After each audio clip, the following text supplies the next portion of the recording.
evening, children. Welcome back to our class. In our previous class, we discussed some topics from lesson 3, part 2, that is groundwater. Today, in this class also, we are going to discuss some more topics, children. We already learned that the water, underground water, never stable, isn't it? It goes up and down. So in summer season it goes down, and winter and in rainy season, and after the rains in monsoon season it comes up. Okay, then level of the water under the ground never stable. In the same way, the quality of the groundwater is also changes. There is also changes in the quality of groundwater. Children, can you tell me why there is change in the quality of groundwater? I will tell you. Because the groundwater is mixed with many different types of minerals that present in the ground. So, because of the minerals present in the groundwater, the quality of the underground water will change. See, for example, in some areas the groundwater tastes sweet, and in some areas it tastes salty. Not only that, the quality of groundwater changes from area to area. The quality of groundwater is not same in all the places. That means in all the areas. So it depends upon the amount of minerals that are present in the groundwater. Okay. Because of the amount of minerals that dissolved in the groundwater, the quality of the groundwater depends upon it. Okay. Because of these minerals, the nature and the taste of the groundwater depends. Okay, children. In our state, many mandals like Prakasham, Kadapa and Anantapur districts, there is excess quantity of minerals like sodium, fluoride, chloride, nitrate and iron. Because of this excess quantity of these materials in underground water, it affects people in their health, and many health issues will come. It is not good for drinking and even though for bathing also, children. See, because of this excess quantity of fluoride, there is a disease called fluorosis will attack the children. Mostly this disease will seen in children. This disease, because of this excess quantity of fluoride, the bones and the teeth will affect mostly. The children under the age of 8 years, because they are new teeth, they have new teeth, and this teeth was affected because of this excess quantity of fluoride. By drinking the water, more quantity of fluoride water, the mostly in children the teeth will affect. Okay. Apart from the minerals present in the groundwater, many times water is polluted because of many reasons, children. See, because of the using of fertilizers and chemicals in the fields. See, sometimes we observe that the farmers in their fields they use many fertilizers. Why they are using these fertilizers? Because of using these fertilizers, the farmers will get good yield, isn't it? So that is the reason they use these fertilizers for their crops. Because of the excess use of these fertilizers, the soil will be affected. These fertilizers which were used in the fields will go underneath the soil, and this joins into the underground water, and in this way the underground water is also polluted. And pesticides, do you know pesticides? Pesticides are the chemicals. The pesticides are the chemicals which are used to the better growth and which kills the insects in the farmers are using pesticides in their fields. Why they are using the pesticides, children? Because to kill the insects and weeds in their fields, the farmers are using these pesticides. Because of the excess use of pesticides also, the underground water will be polluted. Why? Why? Because in the rainy season, what will happen? The rain fall in the ground and it will percolate into the soil. So, by using the excess amount of pesticides, the soil absorbs all these chemicals and it goes into the earth, and this way underground water will be spoiled. And one more reason is improper drainage facilities. That is no drainage facilities in rural areas and in slum areas. There will be no proper drainage facilities for the people, isn't it? In those areas, what will happen in the time of floods and rainy season? Because of no proper drainage facilities, the polluted water, the water from the drains and all will gather together and it will flow on the roads. So because at that time also, because of percolation, the harmful water, the unsafe water will go into the underground, and this underground water will be polluted. So unless if we take necessary precautions, these water will be, the underground waters will be polluted, and it is not safe for the people for drinking or even for bathing also. So the government has to take necessary precautions to uh, implement new programs like better drainage facilities and all. Unless if the government take necessary precautions, the underground water will be polluted, and it is not for any purpose, children. Okay? Points in your children, note down these points in your notebooks. See, quality of groundwater. Groundwater is usually mixed with many minerals. As I told you, groundwater is mixed with many minerals. Sometimes it is salty, and sometimes it is sweet, and sometimes it is tasteless also. In our state, many mandals in Kadapa, Prakasam and Anantapur, there is excess quantity of minerals like sodium, fluoride, chloride, iron and nitrate. Because of these excess minerals, what will happen?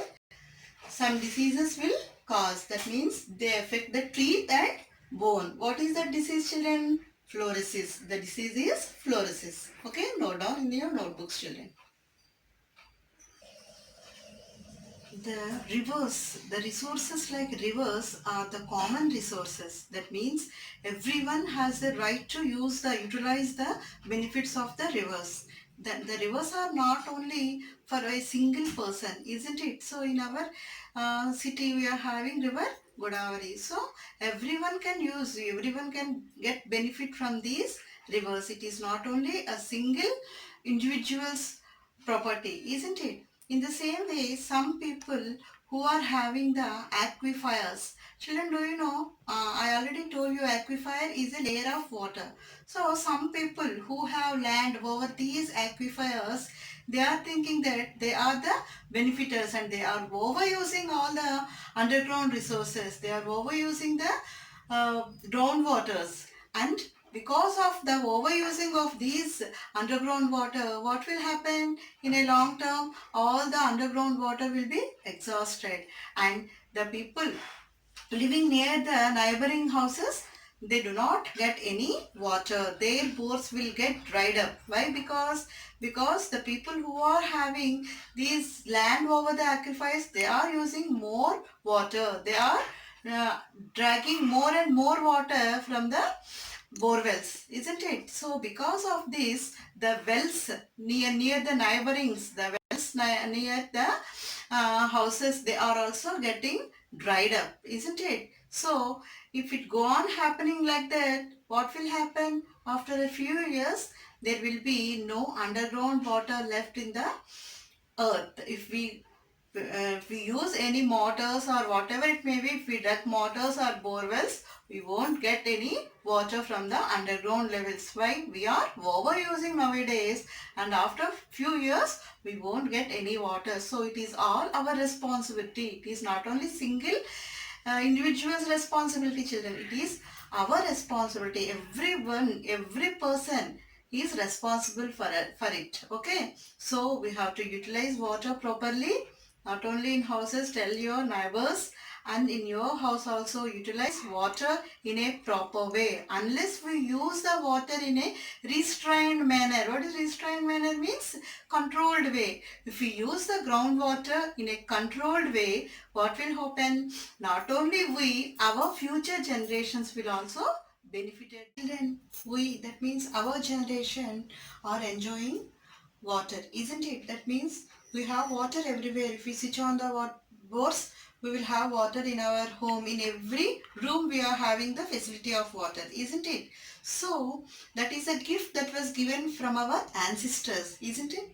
Yes or no? Yes. Why? Because they built so many wells to save the rainwater, and they gave us all the resources. That means water resources. The underground water was the asset that was given by our ancestors for us. So that why we are happy today and we are enjoying. We have no scarcity of water. It is our luck, isn't it? So we are blessed.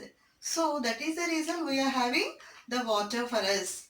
But children, what we are doing? We are wasting the water. We are not utilizing the water properly, isn't it? So from now onwards, learn how to use water in a restrained manner. That means controlled way. We have to use water in a controlled manner. That means how much amount of water we need, that much amount of water only we have to spend, isn't it? So the amount of percolation is less and the amount of water dragging from the underground is more, means what will happen?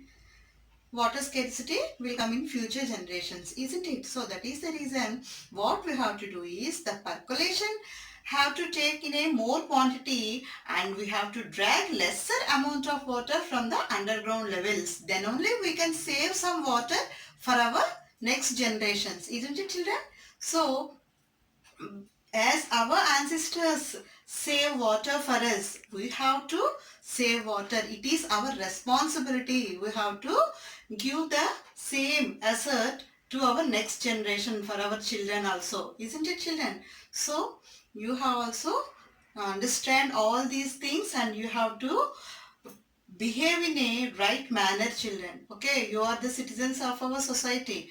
Next, the children are the citizens of our society. So you have to take all the responsibilities and you have to maintain all the needs, children. So use water in a proper way. Okay, children, unless we use the water in a controlled manner, our future generations will fight over destructive wars over water.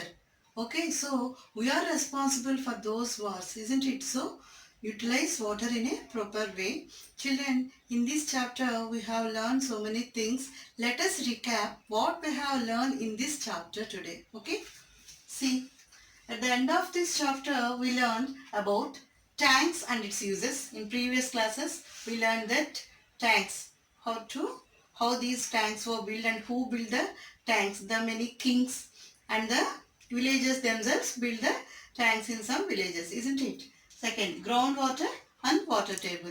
Groundwater means, what is groundwater? The water that was present under the earth, that is groundwater. We can also call it as water table. Third one, pervious rocks and impervious rocks. In this chapter, in previous class, we learned pervious rocks and impervious rocks. The rocks which have pores in it and allow water are called pervious rocks, and the rocks do not have any pores and do not contain any water in them are called impervious rocks, isn't it? So aquifers, what are aquifers? The layer of water under the earth between the rocks and pebbles is called aquifers, isn't it? I already gave you definitions. Okay, next, recharge of groundwater. How groundwater is recharged, isn't it? We already learned in our classes. That is because of vegetation, isn't it? The groundwater recharge. The government is implementing so many programs like watershed projects, isn't it? All these are responsible for the recharge of groundwater. And quality of groundwater. In today's class, we discussed about the quality of groundwater and what are the minerals that are present in groundwater. And because of excess mineral like fluoride, fluorosis disease will cause, isn't it? It affect the bones and teeth of the children, isn't it? So these are the things we discussed in this chapter. I hope you all have understood well all these, children. And lastly, we discussed about utilizing groundwater in a restrained manner. That means in a controlled way. How to use the underground water in a controlled way. All these things we have learned in this class. I hope you all have understood this class well, children. After listening this class, open your textbooks and read the lesson, children. Read the lesson thoroughly. After completing every lesson, you have to read the textbook. Don't forget it. Read the textbook and underline the important points. And now I am going to give you an assignment on this last topics. Okay. Note the assignment in your notebooks, children. Children, this is the assignment. Note down in your books. The first question is, what are the minerals that present in the groundwater? So I already told you some minerals, because of the excess minerals present in the groundwater, it will affect. So write the minerals. So name of the minerals that were present in the groundwater. And draw the logo for Save Water. See, in your textbooks there is a symbol, children. In your textbook there is a logo after the last page of this lesson. See that symbol and draw the logo for Save Water. And think about the ways to restore the groundwater in your area. So what are the ways to restore the groundwater? Think about it. Okay, ask your parents. Okay, you can take the help of your parents and elders and think some ways to store the groundwater, restore the groundwater, and write down in your notebooks. Okay, children, these are the questions that were in your assignment. Write down assignment, children. Okay. See, children, one thing I want to share you. See, nowadays in our river Godavari, the level of the water is increasing. That means there is a chance of floods, isn't it? Are you watching the TVs, children? Are you watching the televisions? Are you watching the news? So, in recent times, because of the heavy rains, what is happening? The level of river Godavari increases and maybe floods may occur, isn't it? So, it is a contemporary issue. So, you have to inculcate a habit of writing all these things in your notebooks, isn't it? Because you are a social students, it is our responsibility to gather all the information, present issues, what is going on in the around us. We have to notice, you have to watch all these things and write down in your books. The present contemporary issue is floods. Any time the river Godavari may have floods because of the heavy rains, isn't it? So already we discussed in the second chapter what are the precautions we have to take in the during the floods. So children, if that situation occur, okay, you have to recollect all those things and you have to implement in your daily life. Okay, you have to bring awareness in your houses and your surroundings also about these floods and cyclones, isn't it? Isn't it, children? You have the responsibility as a student. You have to take volunteer and you have to implement awareness among your surroundings, in your home and everywhere. Okay, take necessary precautions, take necessary steps, follow the guidelines that were given by the government, and what I have already told you in the previous lesson, recollect all those and be safe at home, children. Okay, be safe, stay safe. Thank you. Children, so far we have completed 3 lessons, children, isn't it? 3 chapters, isn't it? In social studies. If it is a regular academic year, what will happen? We will have FA1 exams also. We have completed FA1 exams also, but it is not like that. So you are at home. Please, children, open your textbooks. If you have textbooks, read the textbooks. Okay? Don't sit idly at home.